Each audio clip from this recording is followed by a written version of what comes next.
Nation, and welcome to the show where we help you to play miniatures wargaming on a budget. It is I, Commander Cheapskate, and welcome to the episode of Cheap Shots, the video series dedicated to showing you money-saving tricks and techniques that you can use on the wargaming hobby. And on today's episode, we're doing something very special because of the new Blood and Zeal Kill Team starter box set that has just been announced this past weekend by Games Workshop.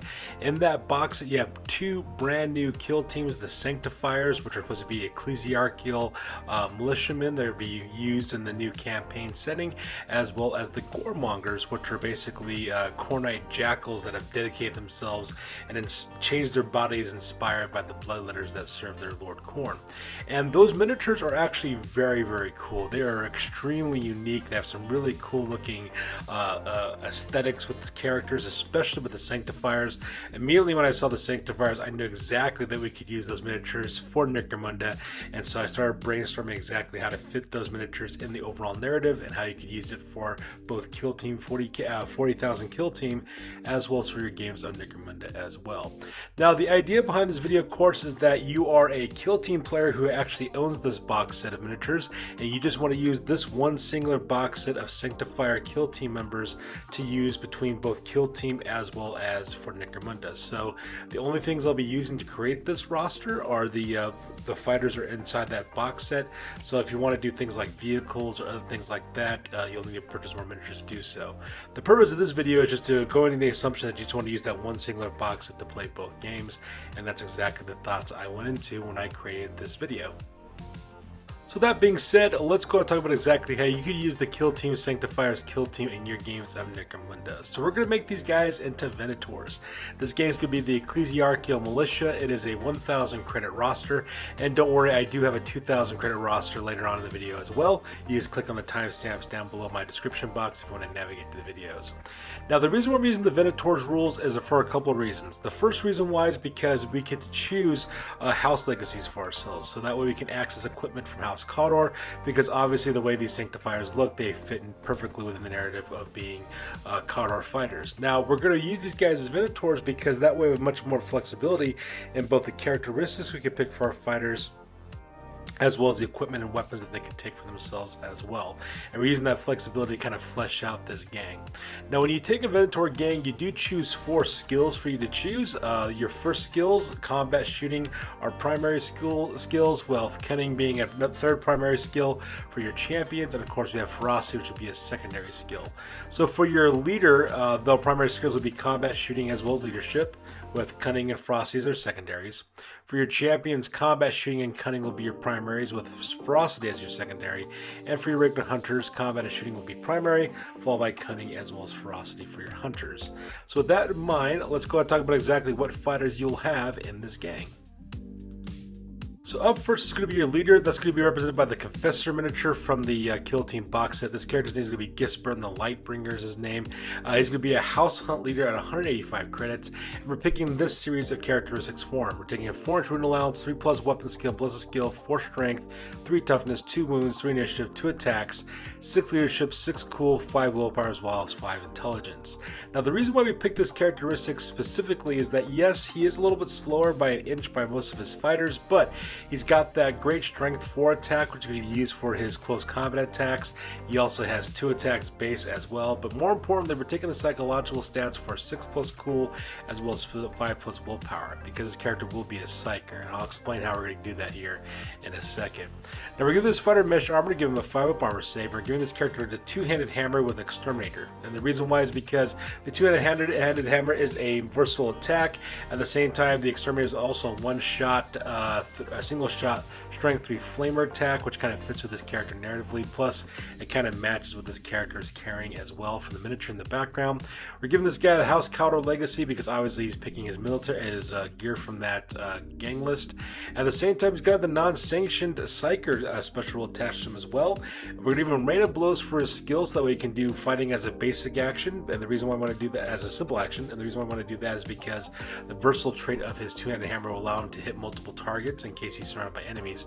And we're giving him the Pyromancy discipline for his psychic ability with Fire Shield, which means his character is immune to blaze, as well as Molten Bolt, which gives him a short-range melt-a-gun attack. With that 5+ willpower, he's going to be able to trigger this ability all the time, and at the same time be able to use that short-range Molten Bolt attack to melt face with that melt attack.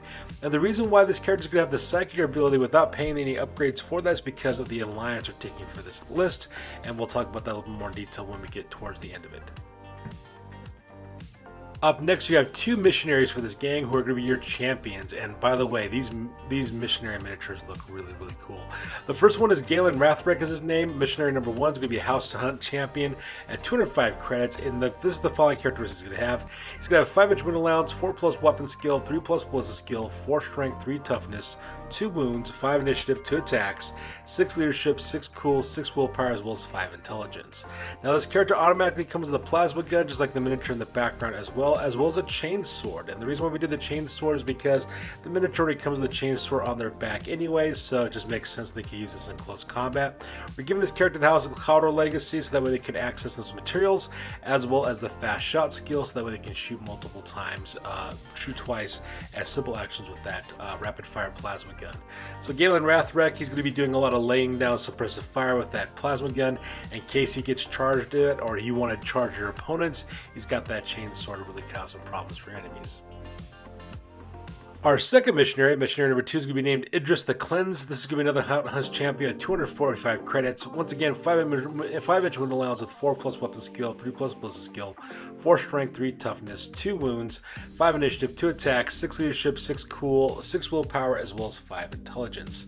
Now the reason why we're taking these characteristics for your missionaries is so that way they have that strength 4 attack in close combat in case you want to put these guys into close combat, which makes sense because these guys are all about assaulting your enemies.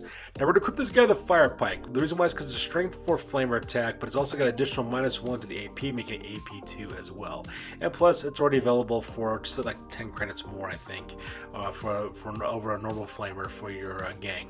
At the same time, we're giving this character a chain sword, so they get +1 hit in close combat, so they'll be striking at weapon skill 3. At the same time, they have that strength 4 with this chain sword, makes it quite deadly. Now this character does have the House Cawdor legacy, so that way they can get the access to the materials as well as the hip shooting skill, which means this character can move twice and then open fire with their fire pike.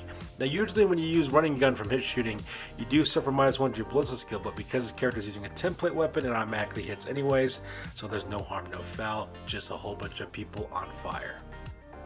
So now we're going to the fighters of your gang. Now the little cherub, we're going to skip that character, and the reason why is because in this 1,000 credit list we don't have enough credits to include that cherub. But for the Conflagrator, there we go, on the right hand side, that character is going to be included. That character is going to be named Ishmit the Incenser.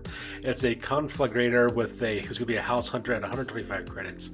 The characteristics we use for this fighter is a 6-inch wind allowance, 4+ weapon skill, 5+ ballistic skill, with 3 strength and toughness, 1 wound, 3 initiative, 1 attack, 6 leadership, 6 cool, 6 willpower, as well as 7 intelligence. Now the reason why I picked that characteristics for 2 reasons. First of all is that beautiful 6-inch wind allowance. This guy's going to be able to move across the battlefield very, very quickly. And the reason why we also want this characteristic as well is because of that 6+ willpower, just in case you run into somebody you have to take a willpower test for, like for example, your corpse grinder cultist. You got to pass a willpower test in order to open fire with that. At a 6+ willpower, you'll be able to do so. And the reason why we want that fast wind allowance is because this character has a hand flamer, so we don't have to worry about that 5+ ballistic skill because this character's hand flamer automatically hits, and this character has a House Cawdor legacy. Kind of bare bones, but that's all we could really afford for this character at 1,000 credits. Also on this roster, we're going to skip the Death Cult Assassin miniature, even though it is really, really cool. We just couldn't afford the credits for this.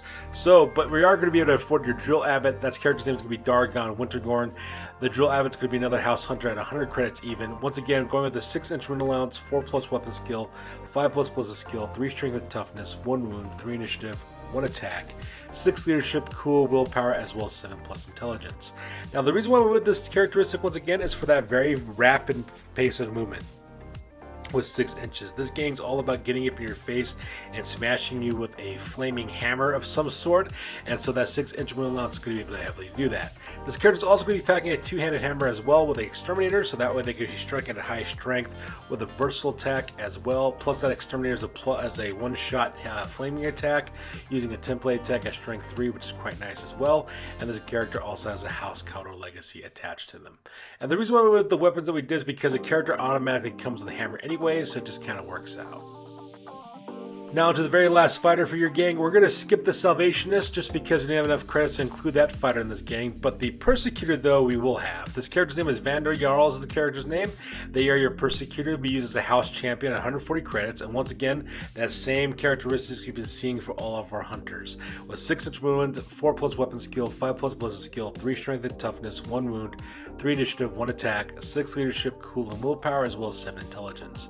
Now this character's packing an Eviscerator, which is a great powerful close combat attack. It's a massive 2-handed chainsword with a versatile trait attached to it as well. Plus, it comes with a strength 3 flamer attached to it, which you can shoot multiple times, which is absolutely fantastic as well. And this character's got a House Caldor legacy, so that way they can access that Eviscerator as well.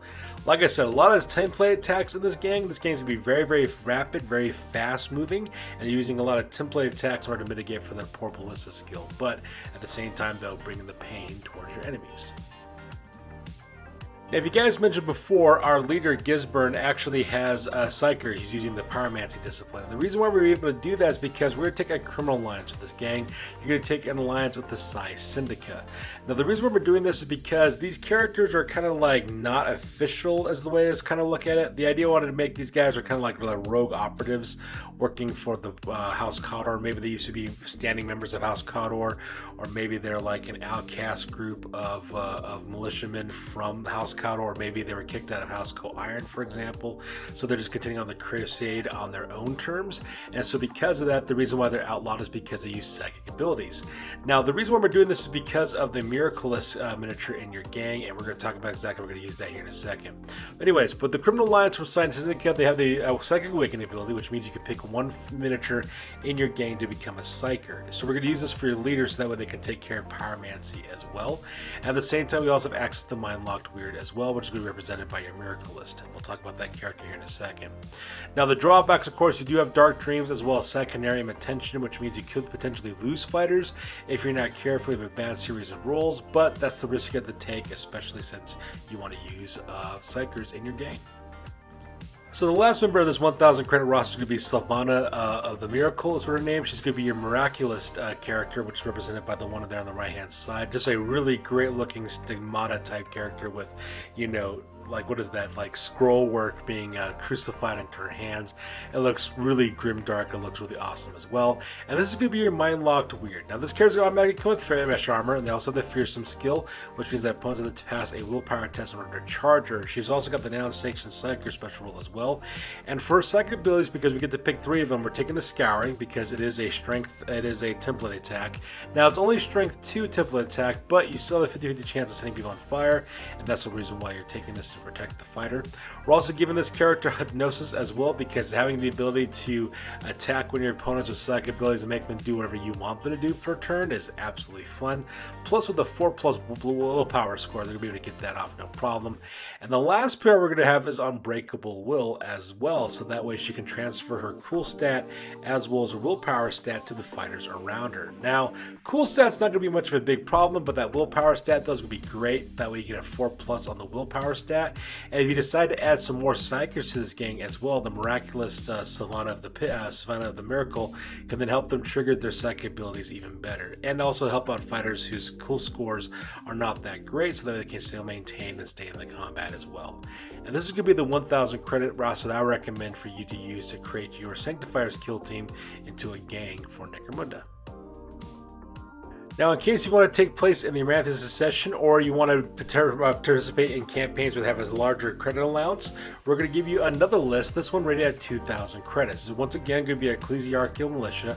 They're going to be Venators once again at 2,000 credits. Exactly the same skills as before with combat, shooting, cunning, as well as ferocity. The only difference though is that we're increasing the credit limit to 2,000 credits. That way you can participate in the Aranthus Secession. And the good news is you'll be able to use all the miniatures in your collection from the Sanctifiers Kill Team in order to do it. We're pretty much taking the exact same list that we had before for the 1,000 credit roster, but we're just improving it with additional fighters and more weapons and equipment.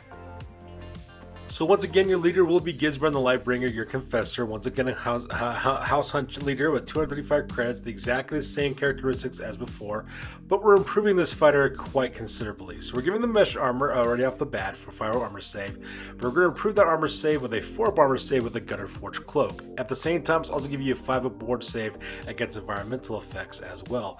Plus, the Gutter Forge Cloak just kind of fits narratively with all the robes these characters are wearing as well. Now we're going to upgrade their weapon from a 2-handed hammer to a power maul, because having that additional strength attack from a power weapon with strength 4 is going to make you extremely deadly, and we're also giving this character a shock stave.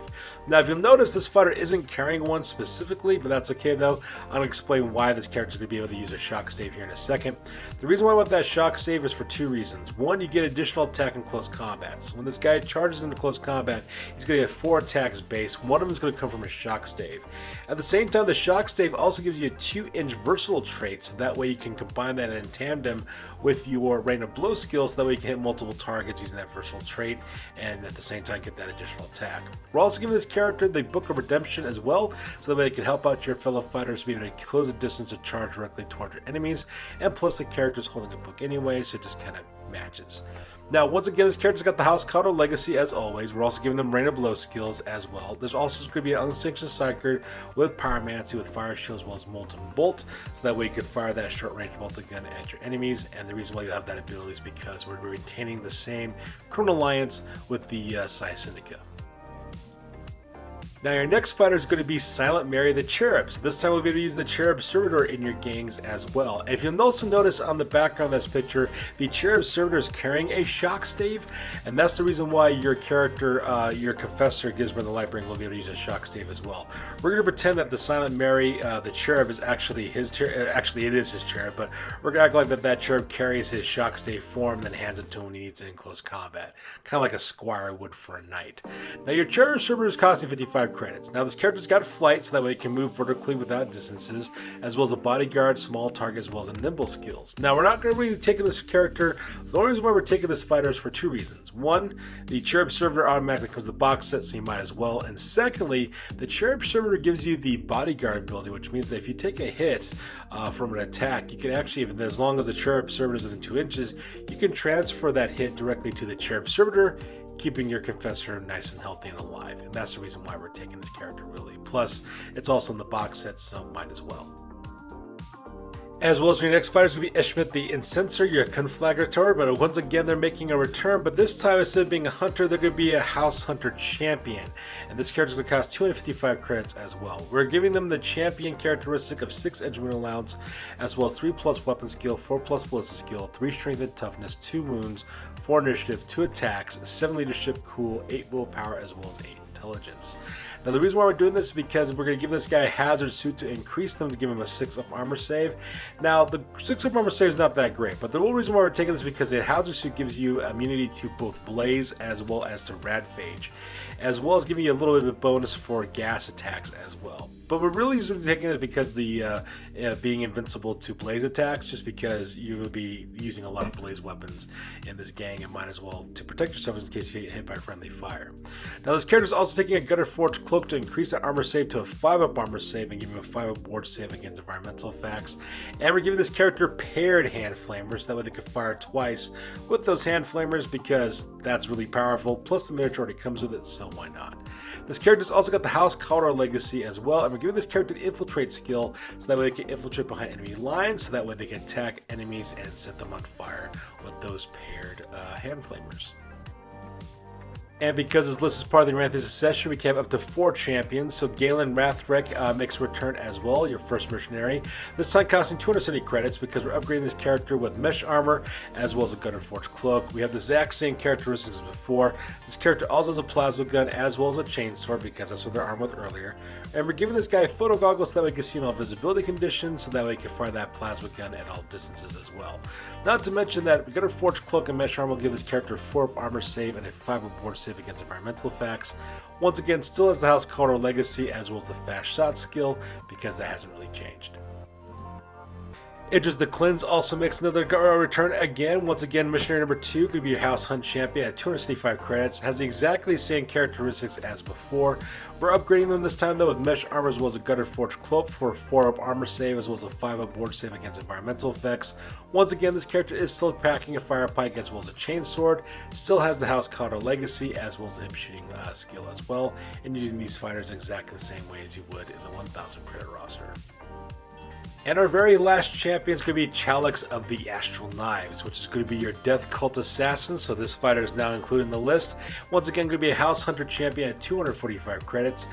This character is going to be 5-inch middle rounds with 4 weapon skill as well as 3+ ballistic skill. They got 4 strength, 3 toughness, 2 wounds, 5 initiative, 2 attacks, 6 leadership and cool, 6 willpower as well as 5 intelligence. Now the reason why we're taking this characteristics for this fighter is for one very simple reason. They have that strength 4, and when compared with their close combat attacks, makes them quite deadly as well. Now this character's also got mesh armor as well to give him a 5-up armor save, and we're giving this character paired power knives for 2 reasons.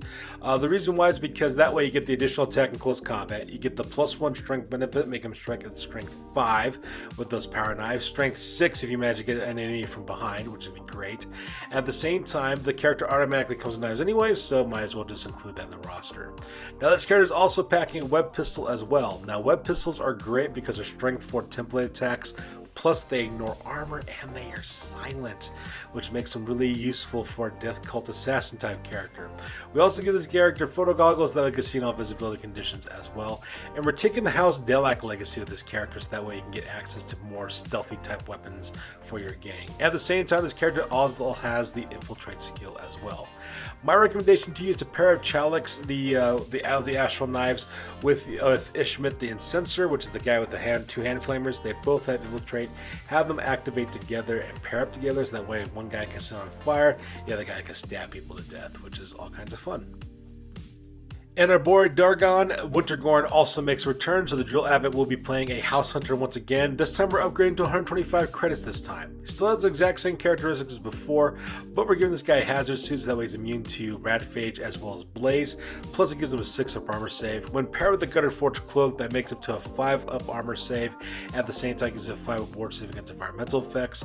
Still armed with a 2-handed hammer with an Exterminator because that thing is amazing, as well as the House Coder legacy. Once again, Vander Jarl, our prosecutor, makes a return. This time I upgraded to 165 credits, exactly the same characteristics as before. The difference though is we're upgrading this guy with Hazard Suit as well as a Gutted Forged Cloak, so that we have a 5-up armor save and a 5-up ward save against environmental effects. Still packing the Eviscerator as well as the House Counter legacy as well. However, we do have a new addition to this list in the form of Maria Reichel. She's your Salvationist, and this time she will be included in your list. She's going to be a House Hunter at 175 credits, and her characteristics are 6-inch wound allowance, 4+ weapon skill, 5+ ballistic skill, 3 strength and toughness, 1 wound, 3 initiative, 1 attack, 6 leadership and cool, and willpower, as well as 7 intelligence. Now this character is also armed with Hazard Suit to give him immunity to Blaze as well as Radphage, as well as a Gutted Forged Cloak, giving him a 5-up armor save and a 5-up ward save against environmental effects. And we're also taking a Hand Flamer for this character, so that way they can hit with that template attack as well, and a Shock Stave. Now the reason why we're giving the Shock Stave is because the little pole arm that the Salvationist is carrying kind of resembles a Shock Stave, plus that 2-inch versatile attack will be great, especially when combined with the 4+ weapon skill that this character has. With the 6-inch wind allowance, you can be able to move very quickly and open fire with that Hand Flamer with that template attack, automatically hitting your enemies, finishing up people with that Shock Stave, and once again, House Cotter legacy as well. And our final normal fighter is going to be Faustus von Hilder. Once again, this is going to be your Reliquant. So your Reliquant is going to be able to make a return on this list, which is really great as well. Once again, has exactly the same characteristics as Maria Reichel with 6-inch wound allowance, 4+ weapon skill, 5+ ballistic skill, 3 strength and toughness, 1 wound, 3 initiative, 1 attack, 6 leadership, 6 cool, 6 willpower, as well as 7 intelligence. Now this character is armed with a Hazard Suit as well as Gutted Forged Cloak.